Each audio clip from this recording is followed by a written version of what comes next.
헌재에서 기각된다면 이 말인즉슨 민주당이 주도로 벌여온 이 탄핵 국면이 법리적으로 굉장히 부적절했다라는 반증이 되는 거잖아요. 그렇게 된다면 이 후폭풍에 대해서 어떻게 전망하십니까? 일단 뭐 이상민 장관은 땡큐죠. 이것보다 더 좋을 수가 없는 거죠. 그 헌법재판소 판례가 있어요. 그런데 민주당이 이 판례도 보지를 않고 찾아보지도 않은 것 같아요. 판례 제가 찾아보니까 정치적 무능력, 정책적 결정을 잘못했거나 그다음에 불성실하게 직무 수행을 했다고 해도 헌법과 헌법재판소법에 명백하게 헌법이나 법률 위반인 경우에만 탄핵소추의 사유가 된다라고 되어 있기 때문에 그런 경우에는 탄핵이 안 된다. 이게 헌법재판소 결정에 명백하게 나와 있거든요. 그다음에 그러니까 지금 민주당에서 뭐라고 이야기합니까? 유족들이 요구하니까 탄핵을 소추하고 의결을 갖다 하겠다. 그런데 판례는 그렇지가 않고요. 그다음에 또 한 가지 생각해야 될 게 헌법재판관이 9분이 계신데 탄핵소추가 그 의결이 탄핵소추가 그 탄핵이 결정이 되려면 헌법재판관 6명이 찬성을 해야 돼요. 그러니까 4명만 이건 아니다라고 반대하면 이건 탄핵이 되지 않거든요. 그러니까 예컨대 제가 그 설거지를 갖다가 한단 말이에요. 그 설거지를 갖다가 했는데 제가 똥손이어가지고 그릇을 깼는데 그 그릇이 공교롭게 우리 집사람이 아끼던 그릇이에요. 그러면 제가 어떤 마음이 들겠습니까? 미안하다. 내가 뭐 맛있는 것도 사주고 뭐 이제 선물도 사주고 그래야 되겠다라고 미안한 마음이 드는데 그런데 우리 집사람이 막 이야기를 하는 거예요. 그래서 옛날에 당신은 뭐 이것도 깨고 저것도 깨고 거기에다 심지어 뭐 당신 뭐 인간성까지 막 이런 이야기를 딱 하면 전 어떤 생각이 드냐면 그래 나는 이제 내 책임은 이제 다 끝났어. 나는 더 이상 뭐 선물 안 사줘도 되고 내가 뭐 안 해줘도 되고 어긋난다. 나는 답변이. 책임질 거 다 졌어. 이렇게 생각을 할 수밖에 없지 않겠습니까?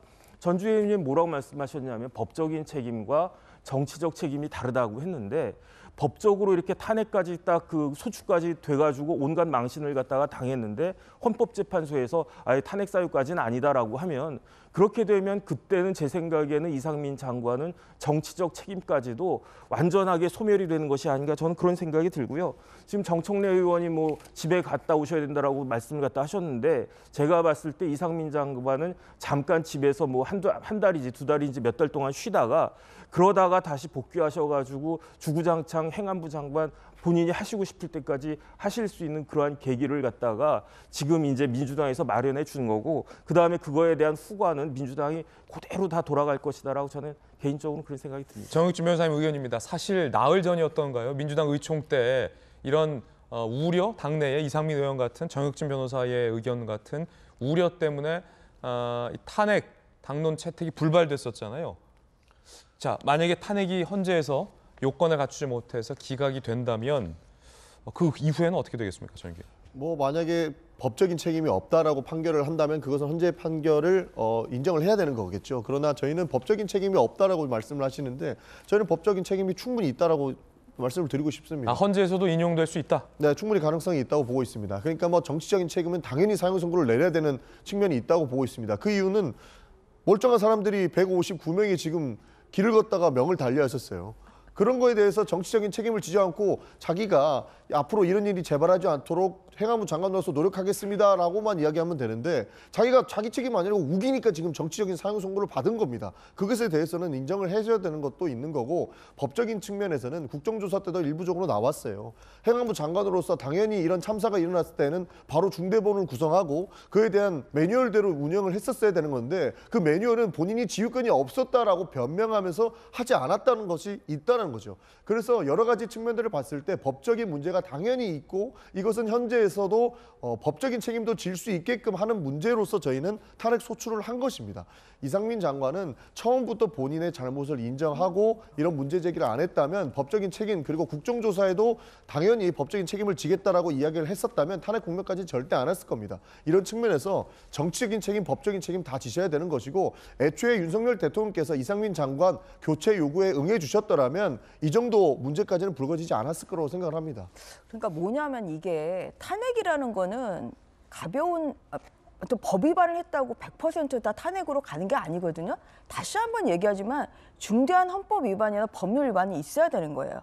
파면에 이를 정도의 그러한 중대한 잘못이 있어야 된다는 건데 지금 얘기하시는 것만 봐도 이제 그게 미치지 못하는 거죠. 뭐냐면은 지금 이제 경찰에서 조사를 해서 지금 기소가 일부 됐습니다만 이상민 장관이 그 정도의 큰 잘못을 했다고 하면 어떻게 돼야 되겠습니까? 당연히 대통령께서도 철저히 수사를 하라고 그렇게 또 생각을 하시고 말씀을 하신 것도 있습니다만, 아니 그러면은 당연히 조사를 받고 기소가 됐어야죠. 이상민 장관이 직무유기나 뭐 잘못한 게 있으면, 아니면은 업무상 뭐 과실치사랄지. 그런데 지금 조사도 안 받고 소환 처리도 안 되고 기소 지금 이런 단계까지 안 이뤘거든요. 그런 걸 뭐냐면, 그러한 중대한 법률 위반이 있으면 일단 수사를 받았어야 된다. 그런데 아직까지 수사를 받지 않고 있다? 이것은 봐주기 수사가 아니에요. 왜냐하면 이상민 장관까지 갈 정도의 이러한 체계적인 지금 법률적인 위반이나 형법적인 위반 사실이 지금 드러나지 않고 있기 때문에 그렇다는 얘기가 첫 번째고요. 두 번째 뭐냐면, 저는 진짜 민주당이 탄핵을 남발하면 안 된다고 생각합니다. 제가 2021년도에 처음으로 헌정사상 초유로 법관 탄핵을 결국 그것도 숫자 힘으로 밀어붙였습니다. 어떻게 됐습니까? 결국은 그것이 탄핵 헌법재판소에서 각하가 됐어요. 각하가 됐습니다. 그래서 이게 거기에 대해서 누가 책임 안 졌죠. 탄핵을 당한 사람은 평생 이 불명예의 명예를 가지고 갑니다. 지금 그 명예를 받은 이 법관에 대해서 민주당이 사과 한마디 했습니까? 정말 그때 아주 사소한 거 가지고 위헌이라고 해가지고 탄핵 소추를 가결했던 이 민주당이 이번에도 또 숫자의 힘으로 밀어붙여서 사상 초유의 탄핵안을 또 장관에 대한 탄핵안을 가결을 하고, 이게 또 헌재에서 기각이 된다고 하면 정말 그것은 헌정사의 불행한 흑역사가 될 것이고요. 거기에 대해서 주도를 한 의원은 저는 100% 정말 국민 앞에 사과하고 정치적 책임을 져야 된다고 생각합니다. 법관 턴에 말씀 잘해주셨는데, 그 법관은 헌재에서 이야기했죠. 불법은 저질렀는데 이 사람이 이미 퇴임했기 때문에 탄핵 요건이 안 된다 해서 각하된 거지 않습니까? 그리고 저는 이상민 장관이 형사적 책임을 지금 수사를 받고 있는데, 수사를 봐주기 수사하는 것도 아니고 지금 기소하고 여러 가지 진행 사항에 있다라고 말씀 주셨는데, 저는 되게 반대적인 이야기를 드리고 싶은 게, 이상민 장관이 저는 법적인 책임을 피하려고 지금까지 국회에서 질문도 전부 다 변명에 일관했다고 보고 있습니다. 세월호 때도 똑같이 고위공직자들은 전부 다 아무런 형사 소송을 당하지 않고, 그러니까 형사적인 책임을 지지 않고 다 떠났고요. 그 최말단에 있던 당장에 그 수사를 진행했고 본인들이 배를 몰고 나갔던 현장직들만 전부 다 자기 책임을 지고 떠났어요. 그리고 다 형사적인 책임을 졌습니다. 이번도 똑같다고 봅니다. 소방서장 입건했고요. 그다음에 경찰청장 입건했습니다. 이 사람들 결국에는 꼬리자기식으로 이 사람들은 형사적인 책임을 질 건데, 장관은 고위직이기 때문에 직권남용이나 뭐 본인의 직무를 다 하지 못했다는 것에 대해서 형사적인 책임 절대 안 질 거라고 봅니다. 그러면 대통령이 이 문제에 대해서 통탄하고 이상민 장관에 대한 책임을 물었어야 됐는데, 대통령이 이 사람을 두둔했다는 거예요. 저희가 해임 건의안 올리면서, 그리고 대통령실에도 기속적으로 이 사람 해임해야 되고 교체해야 됩니다, 책임을 지셔야 됩니다 요구했지만 대통령이 받아주시지 않았기 때문에, 그러면 정치적인 형사적인 책임을 모두 다 지라는 의미에서 저희가 탄핵 소추를 발의한 겁니다. 절대 남발한 것이 아닙니다. 자, 저희가 양당 원내대표의 발언을 준비해 왔는데, 두 분 여야 의원들의 토론이 치열했기 때문에 양당 원내대표 발언 굳이 안 들어도 될 것 같아요. 두 분 양당 의원들의 이야기 전해드립니다. 자, 과연 오늘 국회에서 탄핵 표결 어떻게 될지, 그리고 사실 그보다도 더 궁금한 건 헌재가 이걸 어떻게 최종적으로 판단할지, 그 이후에 벌어질 일들이 상당히 저는 궁금해집니다.